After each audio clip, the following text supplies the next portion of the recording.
जय श्री राम, क्षमा करें आप सभी को। तो ये देखिए मेरे पास 4 मीटर फैब्रिक है और इससे मैं राजपूती सूट की कटिंग करूँगी। तो आइए वीडियो को स्टार्ट करते हैं।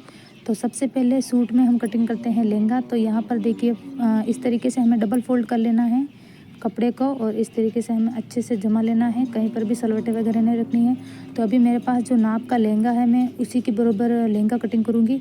तो क्योंकि ये कॉटन का कपड़ा नहीं है तो हमें इसमें नेपे को छोड़ देना है और फिर हमें इसकी कटिंग करनी है, ठीक है। नेपा हमें इसमें ऐड नहीं करना है। अगर कॉटन का होता तो हम इसमें नेपा ऐड करते, पर ये लचक वाला है, मतलब कि ऊपर चढ़ने वाला कपड़ा, सिकुड़ने वाला कपड़ा नहीं है, तो हमें इसमें नेपा को ऐड नहीं करना है, ठीक है। तो एक पार्ट हमने कटिंग कर लिया है और तो दूसरा पार्ट में जो मैंने फर्स्ट पार्ट कटिंग किया था उसी के बराबर मैं कटिंग कर रही हूँ इस तरीके से।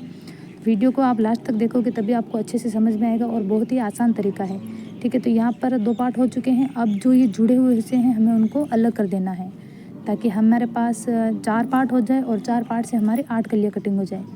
तो इस तरीके से देखिए हमें इसको एक जैसा जमा कर फिर हमें इनको अलग अलग कर देना है।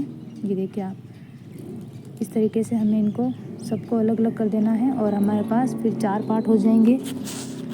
तो फिर हमें 4 पार्ट से हमें 8 कलियाँ कटिंग करनी है राजपूती लहंगे की, ठीक है।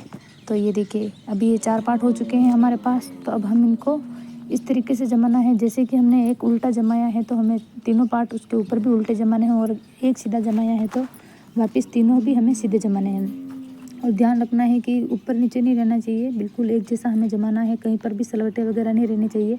अच्छे से बरोबर हमें इनको जमाना है चारों को इस तरीके से और अच्छे से हमें इनको जमाते जाना है।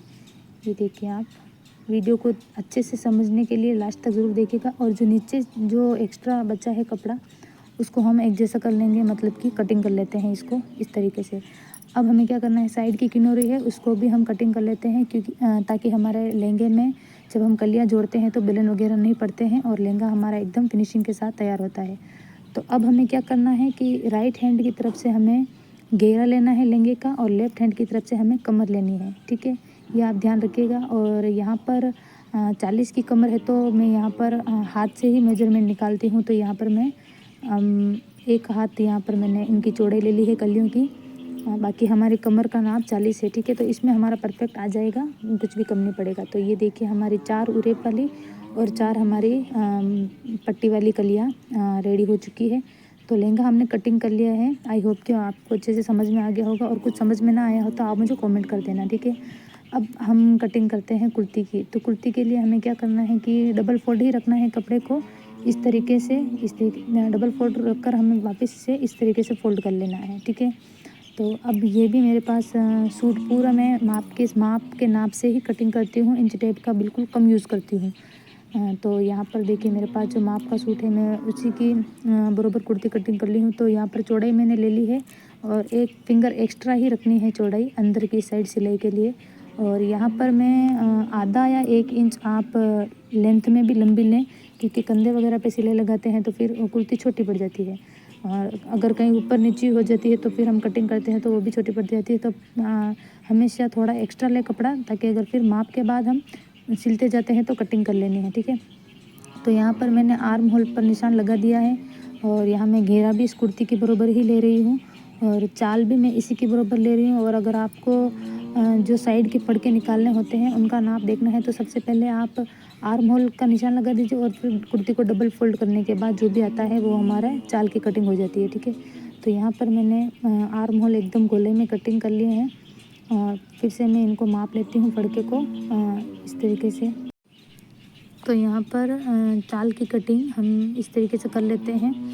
और आप चाहे तो आप जो मुड्ढे की कटिंग की है और उसके बाद आप कुर्ती को फोल्ड कर लेना जहाँ से हमने कटिंग की है वहाँ से, तो हमारी चाल की मतलब ये मेजरमेंट आ जाएगा। हमें और निशान लगाने की ज़रूरत नहीं पड़ेगी मुड्ढे कटिंग करने के बाद, मतलब जो हम ये आर्म होल कटिंग करते हैं उसके बाद, ठीक है।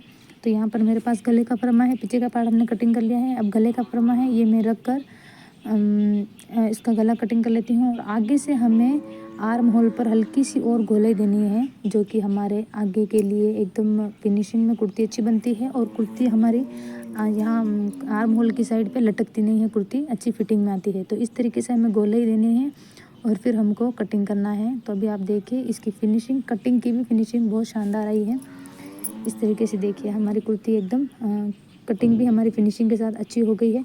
तो कुर्ती हमारी कटिंग हो चुकी है। अब बारी आती है कांचली की। तो यहाँ पर देखिए जो कुर्ती से गला निकला था उसी से मैं केवड़ा कटिंग करूँगी। तो केवड़ा हमें कितना कटिंग करना है, ये 34 का चेस्ट का नाप है, तो यहाँ पर 8 फिंगर हमें ले लेना है। और वैसे तो हमें केवड़ा हमेशा बड़ा ही कटिंग करना है, पर ये 34 से है तो हमें 8 फिंगर हमें कटिंग करना है। और इंच टेप का मेजरमेंट हमें 5 इंच हमें रखना है, ठीक है। बाकी हमें केवड़ा बड़ा कटिंग इसलिए करना होता है कि हमारी कांचली ऊपर चढ़ने की शिकायत नहीं आती। अगर केवड़ा छोटा होता है तो कांचली ऊपर चढ़ती है। तो यहाँ पर देखिए अब मैं आस्तीन कटिंग कर रही हूँ। तो आस्तीन सबसे पहले मैं इस तरीके से ही खड़ी ही हमें कटिंग करनी है। ये देखिए जिस तरीके से मैंने जमाई है आपको भी उसी तरीके से जमानी है और डबल फोल्ड कर देना है वापस। और अभी मैं जो मेरे पास कांचली है उसी के नाप की कटिंग कर रही हूँ। इसमें भी आपको 1 इंच माप से एक्स्ट्रा रखना है, ठीक है। 1 इंच एक्स्ट्रा रख लीजिएगा आप इस तरीके से। और अभी हमें क्या करना है कि खरा की कटिंग करनी है।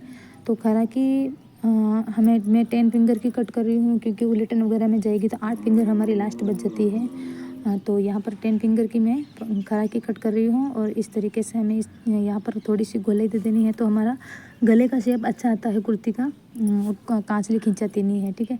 तो इस तरीके से हमारा खरा की जुड़ जाएगी। तो ये हमारी आस्तीन भी हो चुकी है। और अब हमें कांचली की टुकिया कटिंग करनी है। तो 34 का चेस्ट है तो हमें 8 फिंगर की कांचली की टुकिया लेनी है। और मेजरमेंट इंच टेप का है 5.5 इंच हमें रखनी है, ताकि आधा इंच हमारा उलटन में चला जाएगा और 5 इंच हमारी बच जाएगी, ठीक है। तो टुकिया हमारी कटिंग हो चुकी है। अब हमें चाहिए कि सबसे पहले जो कपड़ा बचा है इसमें से हमें ऑल ओवर सूट के लिए माजा मंगजी का कपड़ा निकालना है। वो आप ये ध्यान से देखिएगा। ऑल ओवर सूट के लिए हमें चाहिए 3 हाथ और 4 फिंगर, ठीक है। हमेशा याद रखिएगा ये कपड़ा हमारा पूरे सूट में कंप्लीट आ जाता है, कम भी नहीं पड़ता है। इससे बच जाएगा पर कम नहीं पड़ेगा, ठीक है। तो आपको 3 हाथ और 4 फिंगर आपको ये कपड़ा अलग निकाल लेना है। अब हमें चाहिए कि पीछे के खड़पे, जो पीछे के बड़े वाले खड़पे होते हैं वो कटिंग करने हैं। तो यहाँ पर हमें 1 हाथ और 7 फिंगर हमें ले लेना है, क्योंकि हमारे आस्तीन भी लंबी है तो हमें ये पीछे कपड़ा का भी बड़ा ही चाहिए, ताकि हमें फिर जोड़ने की ज़रूरत ना पड़े। तो इस तरीके से, और इसकी जो चौड़ाई है वो हमें 1 हाथ की ही रखनी है, ठीक है। तो ये हमारे पीछे के खड़पे भी हमारे कटिंग हो चुके हैं। अब बारी आती है जो कि केवड़े के पास अटैच होते हैं वो खड़पे। तो वो केवड़े के बराबर ही हमें चौड़ाई ले लेनी है। इसकी हमें 1 हाथ और 3 फिंगर की हमें ये इसकी लंबाई ले लेनी है, ठीक है। इस तरीके से, ताकि हमारी टुक्की अच्छे से अटैच हो जाए और हमें जॉइंट वगैरह कुछ ना लगाना पड़े, ठीक है। तो ये हमारे कांचली के पार्ट कटिंग हो चुके हैं, मतलब कि हमारा पूरा सूट कटिंग हो चुका है। वीडियो आपको कैसी लगी मुझे कमेंट में आप ज़रूर बताना। अगर आपके लिए वीडियो यूज़फुल हो तो वीडियो को लाइक, कमेंट, शेयर और मेरे पेज को फॉलो ज़रूर कर दीजिएगा। और ये देखिए हमारा सूट बिल्कुल कटिंग हो चुका है। तो धन्यवाद। वीडियो को ज़्यादा से ज़्यादा लाइक करें और कमेंट और शेयर करें। धन्यवाद सा।